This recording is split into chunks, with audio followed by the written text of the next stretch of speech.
दोस्तों, freest tutorial से SV. Bhardwaj आपका एक बार फिर से अभिनंदन करता है। धनु राशि की चर्चा करेंगे दोस्तों, शुक्र के राशि परिवर्तन को लेकर। उससे पहले एक सूचना आप लोगों के लिए, अगर आपने अभी तक सब्सक्राइब नहीं किया तो सब्सक्राइब करें और इस फ्री व्हाट्सएप चैट का लुत्फ उठाएं। 25 और 26 दिसंबर को यह फ्री सेवा उपलब्ध रहेगी सब्सक्राइबर्स के लिए। तो चलिए बात करते हैं दोस्तों धनु राशि की। धनु राशि के लिए शुक्र का राशि परिवर्तन बहुत महत्वपूर्ण हो जाता है, क्योंकि आप लोगों के लिए शुक्र लाभ के मालिक है। जैसे कि आप इस ग्रह गोचर के चार्ट से देख रहे हैं, शुक्र का शनि के साथ संबंध होगा। जी हाँ दोस्तों, शनि परम मित्र हैं शुक्र के, और शुक्र मकर राशि में प्रवेश कर जाएंगे 29 तारीख शाम को, और 21 जनवरी तक यहाँ पर रहेंगे।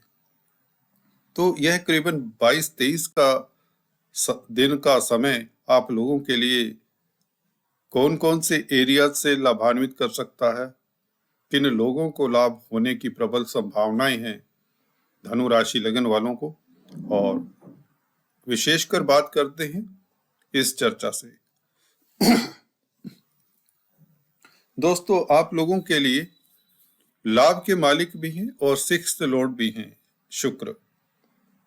तो दोनों घरों का प्रभाव शुक्र दिखाया करते हैं अक्सर, जब भी इनकी दशा अंतरदशा प्रतंतर दशा हो। इससे पहले कि मैं चर्चा को आगे बढ़ाऊं, हम बात करेंगे शुक्र के नैसर्गिक गुण क्या हैं, शुक्र व्यक्ति की लाइफ में किस तरह का रोल अदा करता है, और खासकर आपके जिंदगी में किस तरह के प्रभाव दे सकता है। तत्पश्चात हम राशिफल पर आते हैं। शुक्र दोस्तों भौतिकता के, सौंदर्य प्रसाधनों के, प्यार मोहब्बत के कारक है। जो भी संसार में सुंदर वस्तु है, वह जो भी व्यक्ति विशेष को लभाती है, आकर्षण लिए हुए है, जो भी पदार्थ, ब्यूटी है जिस पदार्थ में, वह शुक्र की देन है। काम वासना के भी कारक शुक्र ही हैं। तो यूं कहें, मायापति के माया है शुक्र बेसिकली। शुक्र ग्रह का रोल आप जानते ही हैं बाखूबी। वैसे तो हर वस्तु में शुक्र है, जमीन से लेकर आसमान तक शुक्र का ही एक वर्चस्व है, एक प्रतिनिधित्व है। तो इस ग्रह को हल्के से नहीं लेना चाहिए, खासकर जिनकी कुंडली में, दोस्तों इसलिए बता रहा हूं, जिनकी कुंडली में यह कमजोर होता है उसे लाइटली मत लें। कमजोर शुक्र व्यक्ति को कहीं का नहीं छोड़ता, क्योंकि लाभ का मालिक है और रोग, कष्ट, कर्जे, कोर्ट कचहरी का भी मालिक ही है। दो बहुत बड़े पहलू हैं जिंदगी के। तो अगर आपके शुक्र कमजोर हैं तो उसके उपाय करने चाहिए, जो अंत में जरूर सुने। आप लोगों के लिए बता दें, शुक्र लाभ के मालिक होने के नाते 11वें घर के मालिक, 11वां घर काफी इंपॉर्टेंस रखता है, इसलिए क्योंकि आय का घर है, इनकम का घर है।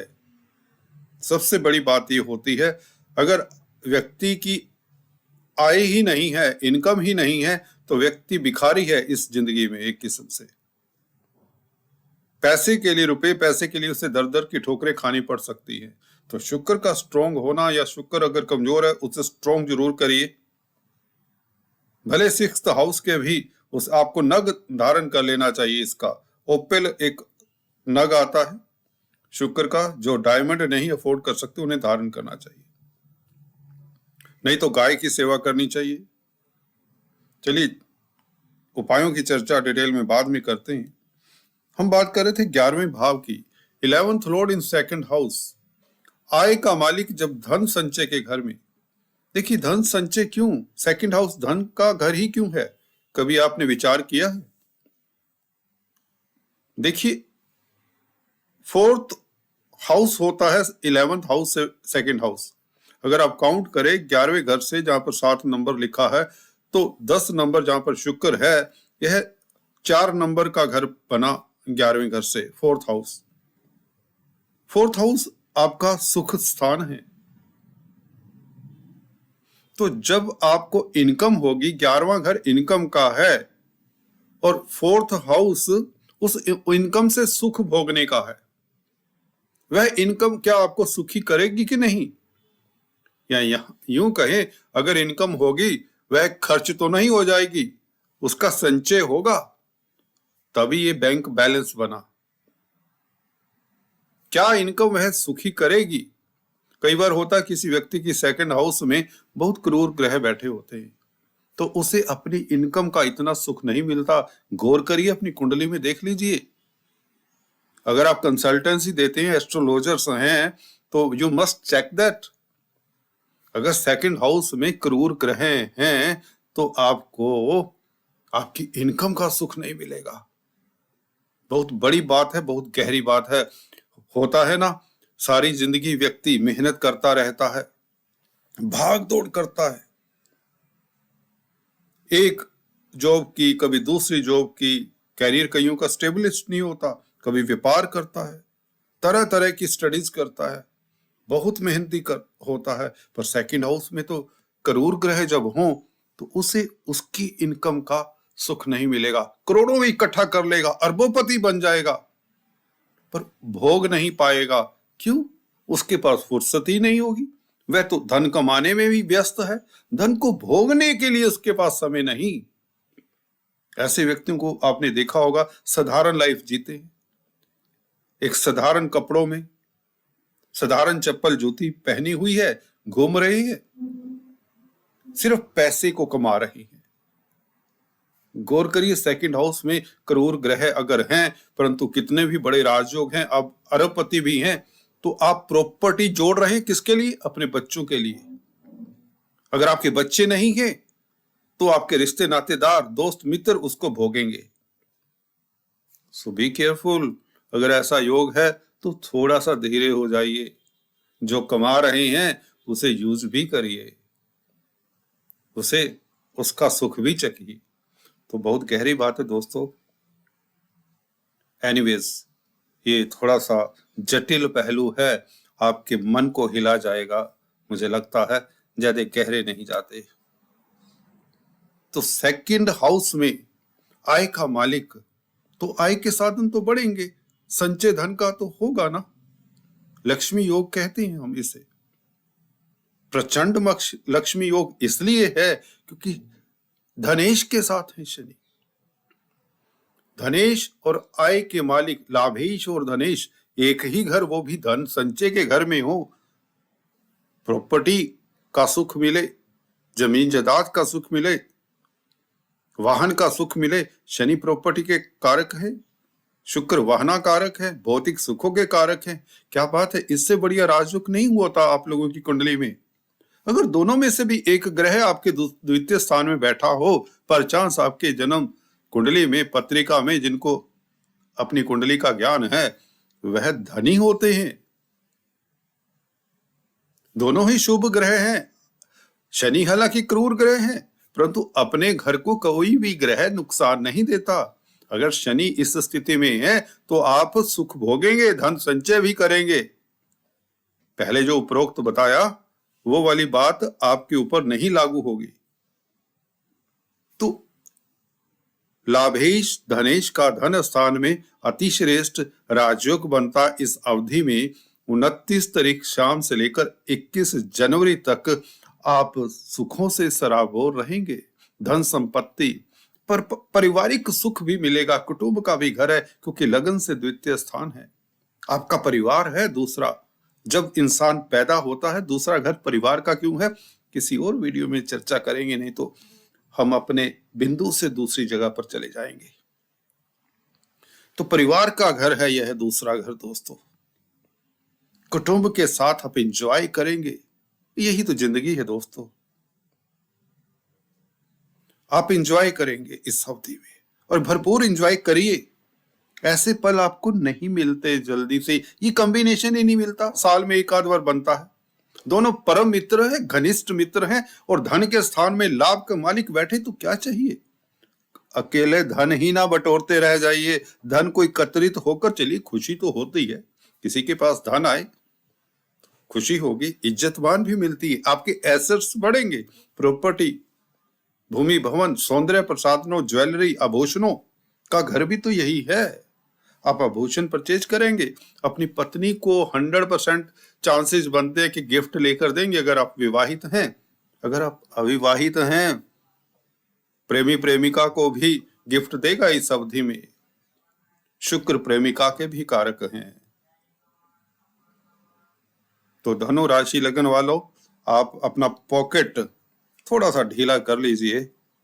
अच्छी बात है, इनकम के चांसेस हैं और यहां पर आप खर्चा भी करेंगे, परंतु एक चेतावनी कह ले, नहीं सतर्कता की बात करता हूं, वो जरूरी हो जाता है। क्योंकि अगर मैं आधा अधूरा बात करूंगा तो मुझे लगता है मैं एस्ट्रोलॉजी या एस्ट्रोलॉजर्स के साथ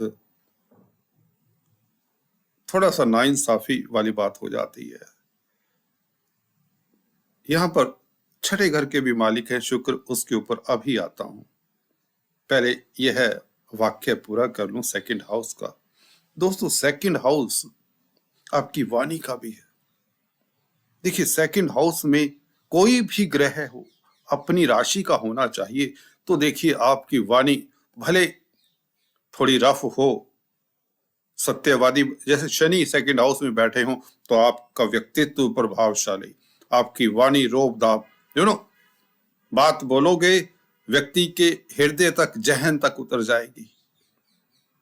कई बार कड़वी बात भी कह देते हैं ऐसे लोग जिनके क्रूर ग्रह स्वग्रही हों, जैसे कि शनि क्रूर ग्रह स्वग्रही हैं, परंतु वाणी इतनी प्रभावशाली कि आपका व्यक्तित्व वाणी के दम से चलता है। आप धन भी अर्जित वाणी के दम से कर सकते हैं।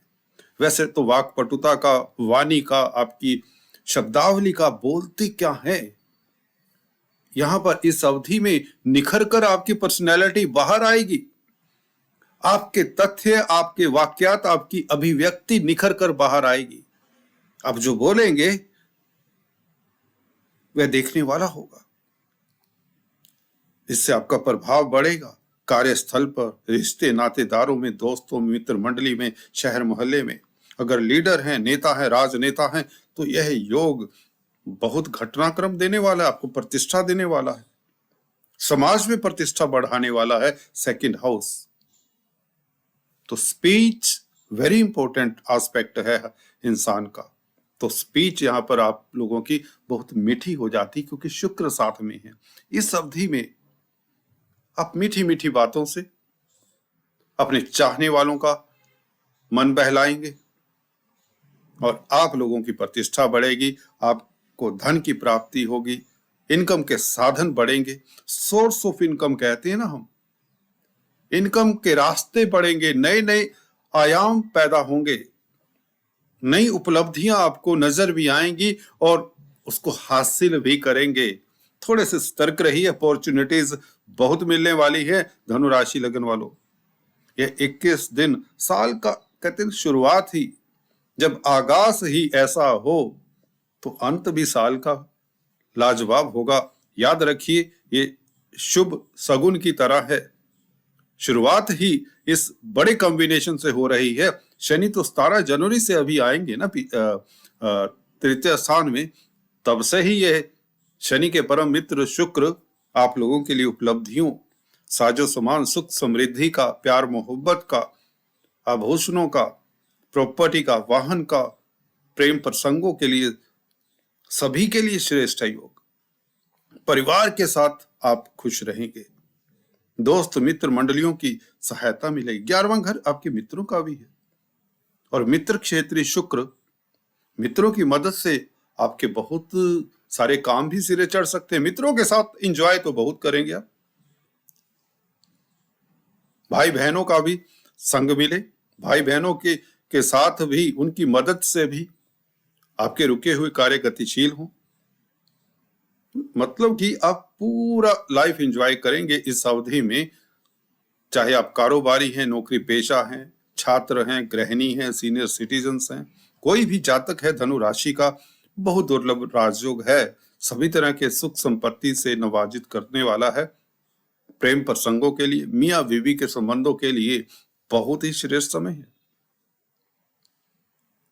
यात्राओं से लाभ होगा क्योंकि तृतीय स्थान के मालिक है शनि। छोटी बड़ी यात्राएं जो करते हैं, मार्केटिंग का कामकाज करते हैं, खासकर cosmetics, readymade garment, fashion industry, handicrafts, कला के क्षेत्र से संबंधित कामकाज है आपका, तो भी लाभान्वित होते हैं। आपकी कला में निखार आ जाता है, आपकी अभिव्यक्ति, अगर आप सिंगर हैं तो कुछ ना कुछ नया क्रिएट भी करेंगे, लिरिसिस्ट हैं, गीतकार हैं तो अच्छा लिख सकते हैं, अच्छे शायर हैं तो अच्छी शायरी करेंगे। तो ये शुक्र का प्रभाव है दोस्तों। प्रेम प्रसंगों के लिए अति उत्तम समय। कर्जे का भी 6th हाउस घर होता है, तो 6th लॉर्ड इन 2nd हाउस, आपको लोन्स बैंकों से मिल जाएंगे। तो कुल मिलाकर समय धन संचय के लिए, सोर्स ऑफ इनकम बढ़ाने के लिए, गतिरोध दूर करने के लिए, व्यापार चलाने के लिए, बिजनेस को बढ़ाने के लिए, बिजनेस को एक्सपेंड करने के लिए, सोसाइटी में इज्जत मान पाने के लिए, अपना विस्तार करने के लिए, अपनी पर्सनैलिटी का ऑरा, आपका दमखम, मैग्नेटिज्म लोगों को दिखाने के लिए, अपने हुनर को वक्तव्य अभिव्यक्त करने के लिए, वक्तव्यों से। देखिए आप में क्या है, आप कितनी प्रतिभा रखते हैं। जब तक आप व्यक्त नहीं कर पाते संसार को, तो क्या आपके घर वालों को नहीं पता चलता, आपके रिश्तेदार मित्रों को नहीं पता चलता। तो ये समय श्रेष्ठ है, उसका भरपूर उपयोग करिए। अगर आप अभिव्यक्ति में कमजोर हैं, होता है किसी का चंद्रमा कमजोर है, किसी का बुध कमजोर है, वह सोचता बहुत है, प्लान बहुत करता है, कहते हैं ना ख्याली पुलाव बनाता है। परंतु इस वक्त ऐसे व्यक्तियों का भी जिनका बुध कमजोर है या चंद्रमा कमजोर है, अभिव्यक्त करने में शर्माते हैं, हेजिटेट करते हैं। अपने आप को खोल दीजिए, देखिए कमाल होता है। आपकी पर्सनैलिटी में चमक आती है, प्रतिष्ठा मिलेगी, आप में वो सुकून होगा जो सालों साल तक नहीं आपने वह सुकून देखा होगा। स्पीच प्रभावशाली है तो अपने आप को निकालिए बाहर। उन लोगों के लिए कह रहा हूं जिनका 2nd लॉर्ड शनि अच्छी स्थिति में नहीं होता, परंतु इस स्थिति में शुक्र का साथ मिले शनि को, तो आपकी स्पीच, आपको मौका मिलता है अपनी बात मनवाने का, बात कहने का, उससे लाभ भी होता है। आप अच्छे बार्गेनर साबित होते हैं। अगर आप बिजनेस में हैं, व्यापारी हैं, किसी तरह का भी कारोबार करते हैं, you are going to be very big bargainer. मनवाने की शैली बढ़ जाएगी आपकी। तो देखिए स्पीच तो, इसका रोल तो अति उत्तम है, अति श्रेष्ठ है। मां सरस्वती की कृपा रहने वाली है, साफ लफ्जों में कहें मां लक्ष्मी की कृपा रहने वाली है। बुध को स्ट्रॉन्ग करिए, दुर्गा मां की भी कृपा लीजिए, बुध के उपाय करिए, देखिए आपका बौद्धिक स्तर बढ़ जाता है। इस अवधि में आपको, चलिए उपायों की बात करते हैं। अगर आपका शुक्र कमजोर है, ये शनि कमजोर है, शनि के उपाय तो आपको पता है, शनि के दान करने से, शनि के बीज मंत्रों का जाप करने से, या पीपल के पेड़ के नीचे सरसों के तिल का दिया जलाने से शनि प्रसन्न रहते हैं। गरीबों को कुछ ना कुछ शनिवार के दिन, एक व्यक्ति, एक आत्मा को भी खुश करें सैटरडे के दिन, वह भी काफी है। किसी भिखारी को सरसों के तेल की रोटी खिला दें, चना पूरी खिला दें, कौवे कुत्ते गाय को रोटी खिलाएं, काफी है। शुक्रवार के दिन गाय को चारा खिलाएं। शुक्रवार को आप लक्ष्मी चालीसा का जाप करें, अपनी पत्नी का आदर करें अगर विवाहित हैं। याद रखिए ग्रह लक्ष्मी ये शुक्र, नहीं तो शरीर में ऐसे ऐसे रोग देता है कि बुढ़ापा बहुत खतरनाक होता है। शुगर, डायबिटीज, स्किन ट्रबल्स, गुप्तांग के रोग, जिनका कैरेक्टर अच्छा नहीं होता, ये बुरी बात है। अब अनसब्सक्राइब करिए और चलते बनिए, क्योंकि सच्ची बात कड़वी लगती है ना। कैरेक्टर को संभाल कर रखेंगे जो विवाहित मेरे यार दोस्त, देखिए ऊपर वाला भी मेहरबान, घर वाली भी मेहरबान। देखिए, दूसरों के दोष निकालना बहुत आसान होता है। एनीवेज, गंभीर मुद्दा हो जाएगा, फिर किसी वीडियो में बात करेंगे, परंतु आपसे रूबरू फिर जल्दी होता हूँ। आशा करता हूँ आप सुखी रहें, संपन्न रहें, दीर्घ आयु हो। नया साल आप लोगों को खुशियों से सराबोर कर दे। दिल से मेरी कामना है दोस्तों, दिल से कामना है। God bless you, just take care.